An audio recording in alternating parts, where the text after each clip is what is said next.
খুব খেলা হবে বলছিল না, উল্টো খেলা হচ্ছে। রাত তখন 12:30। কলকাতার বাতাসে তখনও থামেনি আতশবাজির শব্দ। রাজভবনের চারপাশে লাল নীল আলোয় ঝলমল করছে। টেলিভিশনের পর্দায় একের পর এক ব্রেকিং নিউজ। পশ্চিমবঙ্গের ক্ষমতার পালাবদল, বাংলায় বিজেপির ঐতিহাসিক জয়, শুভেন্দুর হাতেই নতুন বাংলা। ক্যামেরার সামনে দাঁড়িয়ে শুভেন্দু অধিকারীর মুখের হাসি যেন ঘোষণা দিচ্ছিল বাংলার ইতিহাস বদলে গেছে। তখনই 1000 কিলোমিটার দূরে দিল্লির সুপ্রিম কোর্টের এক নির্জন করিডোরে নিঃশব্দে খুলছিল এক ফাইল। না, এটা কোনো সাধারণ ফাইল ছিল না। ফাইলের ভেতরে ছিল কিছু নাম, কিছু সংখ্যা, আর এমন কিছু অভিযোগ যা সত্যি হলে শুধু পশ্চিমবঙ্গ নয়, কেঁপে উঠতে পারে ভারতের পুরো গণতন্ত্র। কারণ অভিযোগ উঠেছে এই জয় মানুষের ভোটে আসেনি, এই জয় তৈরি করা হয়েছে।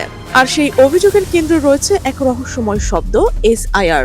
প্রথমে কেউ গুরুত্ব দেয়নি, সাধারণ মানুষ ভেবেছিল এটা হয়তো নির্বাচন কমিশনের আর 5টা নিয়মের মতো একটি প্রক্রিয়া। কিন্তু ভোটের ফলাফল প্রকাশের পর ধীরে ধীরে সামনে আসতে শুরু করলো এক ভয়ঙ্কর ছবি। একটা প্রশ্ন হঠাৎ করে ঘুরতে শুরু করলো রাজনৈতিক মহলে। কেন হাজার হাজার মানুষ ভোটের দিনে বুথে গিয়ে নিজেদের নাম খুঁজে পেল না? কেন বছরের পর বছর ধরে ভোট দেওয়া মানুষগুলো হঠাৎ করে জানতে পারলো আপনি আর ভোটার নন? আর সবচেয়ে বড় প্রশ্ন, যদি সত্যি লক্ষ লক্ষ মানুষের নাম ভোটার তালিকা থেকে মুছে ফেলা হয়, তাহলে পশ্চিমবঙ্গের এই সরকার কি আদৌ মানুষের ভোটে তৈরি, নাকি এটা ভারতের ইতিহাসের সবচেয়ে বড় ইলেকটোরাল হাইজ্যাক? কারণ প্রশ্ন উঠছে, এই জয় কি সত্যি মানুষের ভোটে এসেছে, নাকি এই জয় ছিনে নেওয়া হয়েছে? ধীরে ধীরে সামনে আসছে এক ভয়ঙ্কর অভিযোগ বাংলার নির্বাচন ছিল না শুধুই ভোটের লড়াই, এটা ছিল এক ইলেকটোরাল অপারেশন। এমন এক অপারেশন যেখানে লক্ষ লক্ষ মানুষ ভোট দেওয়ার আগে অদৃশ্য হয়ে গেছে ভোটার তালিকা থেকে। আর এই পুরো বিতর্কের কেন্দ্রে এখন এক রহস্যময় শব্দই SIR। প্রথমে অনেকে বিষয়টিকে সাধারণ প্রাসঙ্গিক প্রক্রিয়া ভেবেছিল, কিন্তু সময় যত গড়িয়েছে ততই সামনে এসেছে ভয়ঙ্কর দাবি। অভিযোগ উঠেছে SIR আড়ালে তৈরি করা হয়েছিল এক গোপন নীল নকশা। টার্গেট ছিল খুব স্পষ্ট, বাংলার মুসলিম এবং প্রান্তিক হিন্দু ভোটাররা। কারণ বছরের পর বছর ধরে এই ভোট ব্যাংকই ছিল তৃণমূল কংগ্রেসের সবচেয়ে শক্তিশালী দুর্গ। অভিযোগ বলছে লক্ষ লক্ষ মানুষের নাম অত্যন্ত পরিকল্পিতভাবে ভোটের তালিকা থেকে মুছে ফেলা হয়েছে। কেউ জানতেই পারেনি, কেউ বুঝতেও পারেনি। অনেকেই ভোটের দিনে বুথে গিয়ে জানতে পেরেছেন তাদের নাম আর নেই, তারা আর ভোটার নন। এবার ভাবুন তো, যে মানুষটা গত 20 বছর ধরে একই বুথে ভোট দিয়েছে, সেই মানুষটিকে হঠাৎ করে বলা হচ্ছে আপনার নামের তালিকা নেই। কিন্তু এখানে শেষ নয়, আসল বিস্ফোরণ ঘটে সুপ্রিম কোর্টে। দেশের সর্বোচ্চ আদালতে যখন SIR মামলা ওঠে, তখন তৃণমূল কংগ্রেসের বর্ষীয় নেতা ও আইনজীবী কল্যাণ বন্দ্যোপাধ্যায় আদালতের সামনে এমন কিছু তথ্য রেখেছেন যা শুনে এজলাসে নেমে এসেছে অদ্ভুত নীরবতা। প্রথমে তিনি তুলে ধরেছেন এক ভয়ঙ্কর অঙ্ক। এবারের নির্বাচনে বিজেপি এবং তৃণমূলের মোট ভোটের ব্যবধান 32 লক্ষ। মাত্র 32 লক্ষ ভোট বেশি পেয়েই বিজেপি ক্ষমতায় এসেছে।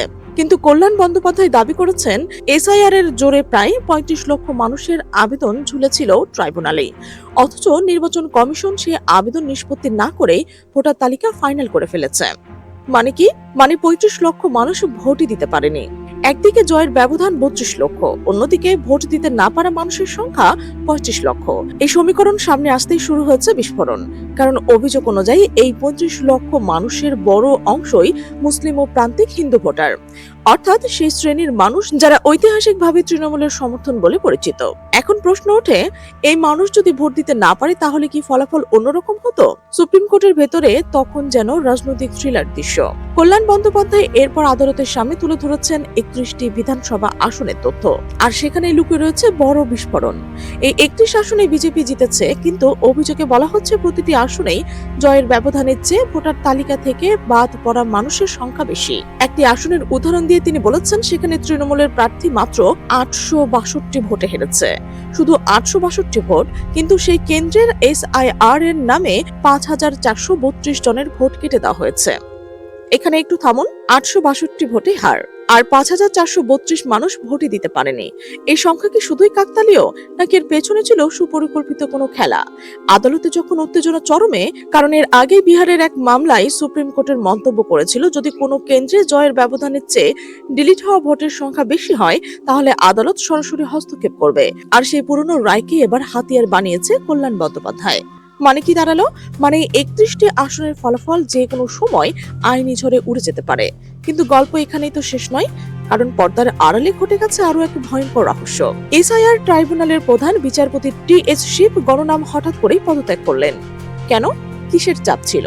কিসের ভয়? এই প্রশ্ন এখন ঘুরছে রাজনৈতিক মহলে। আর সবচেয়ে ভয়ঙ্কর অভিযোগ হলো পদত্যাগের আগে ও বিচারপতি 1717 জন ভোটের আবেদন মঞ্জুর করেছিল। তিনি নির্দেশ দিয়েছিলেন এই মানুষদের ভোটাধিকার ফিরিয়ে দিতে হবে, কিন্তু অভিযোগ অনুযায়ী নির্বাচন কমিশন সেই নির্দেশ পুরোপুরি মানেনি। 1717 জনের মধ্যে মাত্র 1607 জনকে অনুমতি দেওয়া হয়েছে। বাকি 110 জন, তাদের নাম আর ফেরেনি ভোটার তালিকায়। একজন বিচারপতির নির্দেশের পরও যদি কারো ভোটাধিকার না ফেরে, তাহলে তো প্রশ্ন উঠবেই, নির্বাচন কমিশন এত ক্ষমতা পেল কোথা থেকে? একদিকে বিজেপির পক্ষ থেকে বলা হচ্ছে মানুষ পরিবর্তন চেয়েছে, দুর্নীতি, বেকারত্ব, ক্ষোভ সব মিলিয়ে মানুষ তৃণমূলকে সরিয়ে দিয়েছে। কিন্তু ঠিক তখনই সামনে আসে আন্তর্জাতিক গণমাধ্যম বিবিসির বিশ্লেষণ। সেই রিপোর্টে নতুন করে আগুন লাগিয়ে দিয়েছে পুরো বিতর্কে। বিবিসির তথ্য অনুযায়ী এসআইআর প্রক্রিয়ার প্রভাব পড়েছিল অন্তত 112টি আসনে। 2021 সালের এই 112 আসনের মধ্যে তৃণমূল জিতেছিল 86টিতে, বিজেপি মাত্র 26টিতে। কিন্তু 2026-এ এই চিত্র পুরো উল্টে যায়। বিজেপি জিতে যায় 72টি আসনে, তৃণমূল নেমে আসে 39টি আসনে। 5 বছরে জনমত বদলাতে পারে, কিন্তু এত বড় ওলটপালট? বিরোধীরা বলছে এটা রাজনৈতিক ম্যাজিক নয়, এটা ভোটার ডিলিশন মডেল। তাদের দাবি বিজেপি বুঝেছিল মুসলিম এবং প্রান্তিক হিন্দু ভোট তারা পাবে না, তাই ভোট না পেয়ে জেতার রাস্তাটাই তারা তৈরি করেছে। তাদের ভোট দেওয়ার অধিকারটাই কেড়ে নিয়েছে। এখন পুরো দেশের নজর সুপ্রিম কোর্টের দিকে, কারণ বিচারপতি জয়মাল্য বাগচি ইতিমধ্যে তৃণমূলকে বলেছেন নির্বাচন বাতিলের দাবিতে আলাদা আবেদন করতে। এই এক কথাতেই শুরু হয়েছে নতুন জল্পনা। কারণ রাজনৈতিক বিশ্লেষকদের মতে সুপ্রিম কোর্টের অভিযোগগুলোকে উড়িয়ে দেয়নি, বরং আদালত বলছে প্রমাণ আনুন, আমরা দেখব। আর এখানে আতঙ্ক বাড়ছে বিজেপির অন্তর্মহলে। এমনটাই দাবি বিরোধীদের। কারণ যদি আদালত মনে করে যে ভোট বাদ পড়ার কারণে ফলাফল ম্যাটেরিয়াল এফেক্টেড হয়েছে, তাহলে শুধু কয়েকটি আসন নয়, পুরো নির্বাচনী প্রশ্নের মুখে পড়বে। এদিকে মমতা বন্দ্যোপাধ্যায় ইতিমধ্যে আক্রমণাত্মক সুরে মাঠে নেমেছে। তিনি জানিয়ে দিয়েছেন এই লড়াই শুধু তৃণমূলের নয়, এটা বাংলার মানুষের ভোটাধিকার বাঁচানোর লড়াই। তার কথায় গণতন্ত্র হত্যা করে কেউ চিরকাল ক্ষমতায় আসতে পারে না। রাজনৈতিক মহল এখন দুই ভাগে বিভক্ত। এক পক্ষ বলছে এটি মানুষের রায়, অন্য পক্ষ বলছে এটি ইতিহাসের সবচেয়ে বড় জালিয়াতি। কিন্তু সত্যিটা কি? সেটা হয়তো ঠিক করবে সুপ্রিম কোর্টের সে নীরব এজলাস, যেখানে এখন জমা পড়ে আছে একের পর এক বিস্ফোরক নথি। আর যদি সত্যি প্রমাণিত হয় লক্ষ লক্ষ মানুষকে ভোট দিতে হয়নি, তাহলে পশ্চিমবঙ্গের রাজনীতির ইতিহাসে শুরু হতে পারে সবচেয়ে বড় ভূমিকম্প। কারণ ক্ষমতার সিংহাসন যতই উঁচু হোক না কেন, তার নিচের ভিত্তি যদি মানুষের কেড়ে নেওয়া ভোটের উপর দাঁড়িয়ে থাকে, তাহলে সুপ্রিম কোর্টের এক আঘাতেই সেই সিংহাসন তাসের ঘরের মতো ভেঙে পড়তে পারে। আর সেই কারণেই বাংলার রাজনীতি এখন শুধু রাজপথে নয়, সুপ্রিম কোর্টের এজলাসেও চলছে। খেলা এখনো শেষ হয়নি। অনেকেই বলছে আসল খেলা তো এখনই শুরু। প্রিয় দর্শক, আপনি কি মনে করছেন এই সার্বিক পরিস্থিতিতে? অবশ্যই আপনার মতামত কমেন্টে জানান।